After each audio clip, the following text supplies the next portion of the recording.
महाराज, जैसा कि आप सभी जानते ही हैं कि 19 मार्च से चैत्र नवरात्रि प्रारंभ होने वाली है, जो कि 27 मार्च को समाप्त होगी।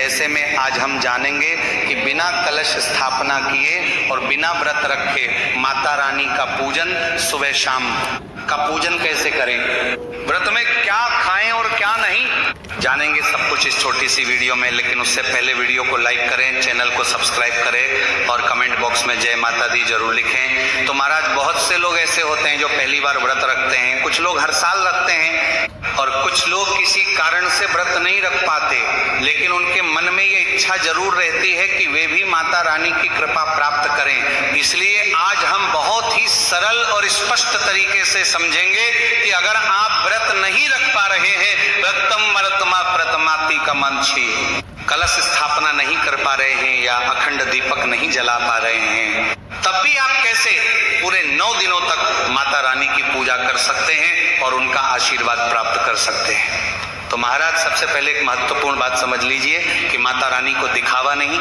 बल्कि सच्ची श्रद्धा और भक्ति प्रिय होती है।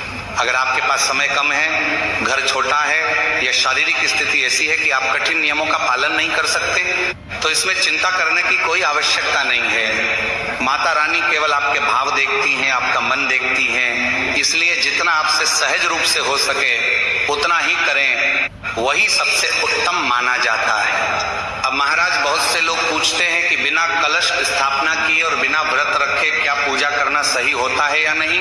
इसका उत्तर है बिल्कुल सही है। अगर आप कलश स्थापना नहीं कर पा रहे हैं, स्नान करके साफ सुथरे वस्त्र पहनकर अपने घर के मंदिर या किसी साफ स्थान पर माता रानी की तस्वीर या मूर्ति के सामने बैठकर पूजा कर सकते हैं। ध्यान रखें कि पूजा से पहले घर में थोड़ी सी साफ सफाई जरूर कर लें। अब महाराज, सुबह के समय अगर संभव हो तो सूर्योदय से पहले उठकर स्नान करें और उसके बाद माता रानी का ध्यान करें। कोशिश करें कि पूजा करने से पहले कुछ न खाएं, लेकिन अगर किसी कारण से ऐसा संभव नहीं है, जैसे छोटे बच्चे हैं या स्वास्थ्य संबंधी समस्या है, तो आप अपनी सुविधा के अनुसार भी पूजा कर सकते हैं। इसी के साथ पूजा करते समय आप धूप, दीप और अगरबत्ती अवश्य जलाएं। यदि आप अखंड दीपक नहीं जला सकते तब भी आप पूजा करें, उस समय एक दीपक जरूर जलाएं। घी का दीपक सबसे अच्छा माना जाता है, लेकिन अगर वो उपलब्ध नहीं है तो तिल के तेल का दीपक भी जला सकते हैं। ध्यान रखें कि दीपक को जानबूझकर बुझाना नहीं चाहिए, उसमें इतना तेल डालें कि वह अपने आप शांत हो जाए। अब महाराज, बात आती है कि पूजा में क्या पाठ करना चाहिए। अगर आप दुर्गा सप्तशती का पाठ कर सकते हैं तो बहुत उत्तम है, लेकिन अगर समय या क्षमता नहीं है तो आप दुर्गा चालीसा का पाठ भी कर सकते हैं। जो लोग ज्यादा देर तक बैठ नहीं सकते, बुजुर्ग हैं या जिनको कमर में दर्द रहता है, वे भी आराम से बैठकर छोटा पाठ कर सकते हैं। सबसे जरूरी बात यह है कि पाठ करते समय मन शांत और एकाग्र होना चाहिए। पूजा के दौरान माता रानी को सिंदूर, लाल फूल और भोग अवश्य चढ़ाएं। अगर लाल फूल उपलब्ध नहीं है तो जो भी साफ और सुगंधित फूल मिल जाए वह अर्पित कर सकते हैं। भोग में आप मिश्री, बताशा या कोई भी साधारण मिठाई चढ़ा सकते हैं। एक छोटी सी बात का विशेष ध्यान रखें कि भोग में प्रतिदिन 1 लौंग और 1 इलायची अवश्य डालें, यह बहुत शुभ माना जाता है। इसी के साथ महाराज, सुबह और शाम दोनों समय आरती करना बहुत अच्छा होता है। आप जय अम्बे गौरी जैसी आरती गा सकते हैं और साथ में कपूर से आरती करें तो और भी उत्तम माना जाता है। कपूर जलाने से वातावरण भी शुद्ध होता है और सकारात्मक ऊर्जा बनी रहती है। यदि संभव हो तो पूरे घर में कपूर की धूनी भी दे सकते हैं। अब एक और महत्वपूर्ण बात जो बहुत लोग पूछते हैं कि पूजा करते समय हमें कैसे बैठना चाहिए, तो ध्यान रखें कि कभी भी खड़े होकर पूजा पाठ नहीं करना चाहिए। हमेशा नीचे आसन बिछाकर बैठें। अगर आपके पास नया आसन नहीं है तो कोई साफ पुराना कपड़ा भी उपयोग कर सकते हैं, उसे धोकर साफ करके आसन के रूप में इस्तेमाल करें। जरूरी नहीं कि हर चीज नई ही हो, साफ और पवित्र होना ज्यादा महत्वपूर्ण है।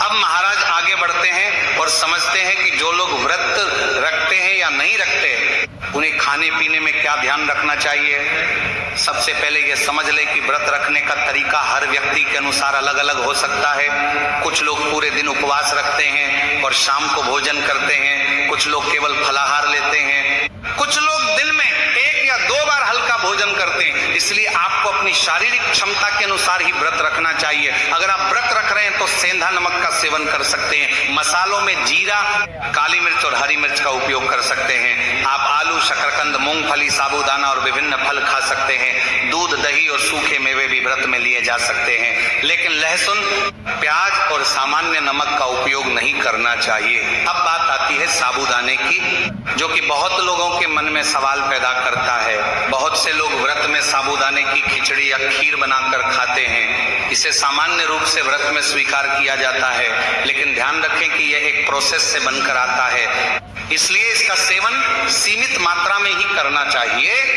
अगर आप चाहें तो फल और अन्य प्राकृतिक चीजों को अधिक प्राथमिकता दे सकते हैं। अब महाराज, सबसे महत्वपूर्ण प्रश्न कि व्रत में हमें कितनी बार खाना चाहिए, इसका कोई निश्चित नियम नहीं है। कुछ लोग 1 बार खाते हैं, कुछ 2 बार, और कुछ लोग फलाहार के रूप में थोड़ी थोड़ी मात्रा में कई बार लेते हैं। लेकिन ध्यान रखें कि व्रत का मतलब केवल खाना नहीं होता, बल्कि संयम रखना होता है। इसलिए बार बार खाने से बचें और जितनी जरूरत हो उतना ही खाएं। इसके साथ ही पानी भरपूर मात्रा में पीना बहुत जरूरी है। नारियल पानी भी पी सकते हैं, ये शरीर को ठंडक देता है और ऊर्जा भी बनाए रखता है।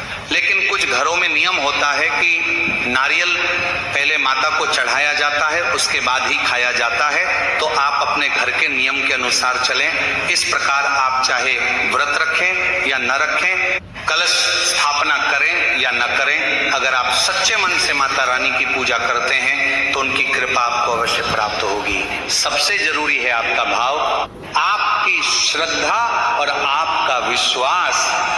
माता रानी हमेशा अपने भक्तों की मनोकामना पूर्ण करती हैं, बस हमें सच्चे दिल से उनका स्मरण करना चाहिए।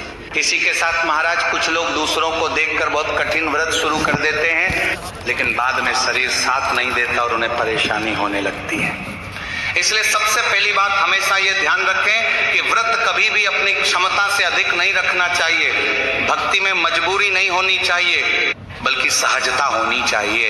अब महाराज, हम ये समझते हैं कि व्रत रखने के अलग अलग तरीके क्या होते हैं। कुछ लोग ऐसे होते हैं जो पूरे दिन बिना कुछ खाए पिए रहते हैं और केवल शाम को भोजन करते हैं। कुछ लोग फलाहार करते हैं, कुछ लोग फलाहार करते हैं जिसमें वे फल, दूध, दही और हल्के आहार लेते हैं। कुछ लोग दिन में 2 बार भी खा लेते हैं, लेकिन व्रत वाले नियमों का पालन करते हैं। इन सभी तरीकों में से आपको वही तरीका चुनना चाहिए जो आपके शरीर और दिनचर्या के अनुसार सही हो। अब महाराज, एक बहुत महत्वपूर्ण बात आती है कि व्रत में हमें किन चीजों का सेवन करना चाहिए और किन चीजों से बचना चाहिए।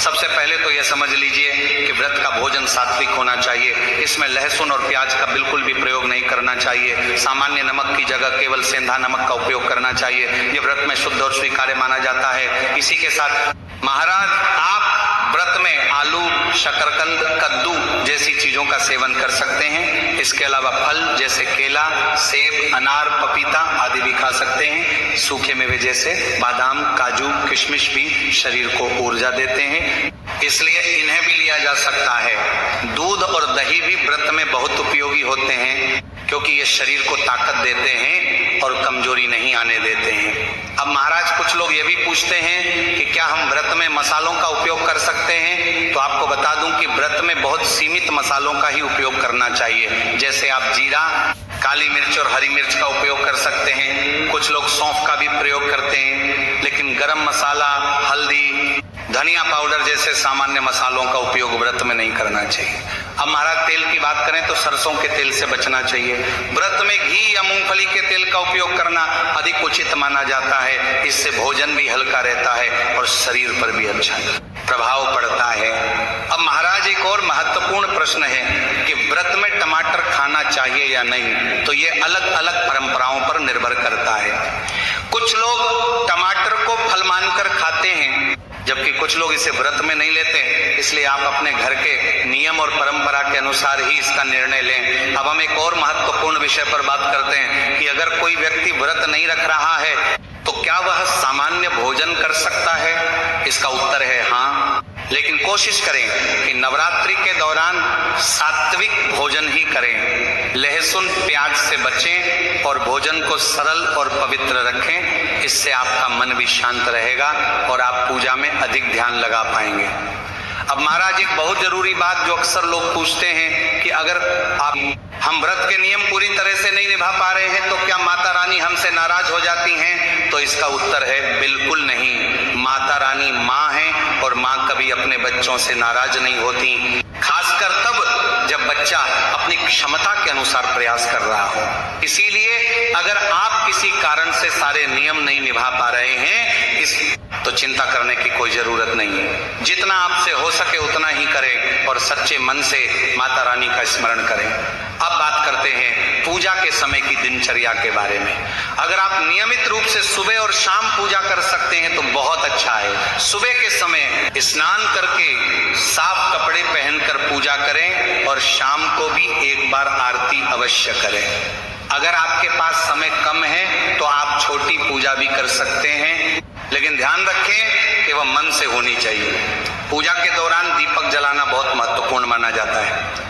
अगर आप अखंड दीपक नहीं जला पा रहे हैं तो भी जब भी पूजा करें उस समय दीपक अवश्य जलाएं। यह एक तरह से माता रानी के सामने प्रकाश और श्रद्धा का प्रतीक होता है। साथ ही धूप और अगरबत्ती भी जलाएं जिससे वातावरण शुद्ध और सुगंधित बना रहता है। तो महाराज आशा करते हैं कि अब आपके सभी प्रश्नों के उत्तर आपको मिल गए होंगे। अगर फिर भी आपके मन में कोई सवाल है तो आप पूछ सकते हैं, और यदि आपको यह जानकारी उचित लगी हो तो वीडियो को लाइक करें, चैनल को सब्सक्राइब करें और कमेंट बॉक्स में जय माता दी जरूर लिखें। धन्यवाद।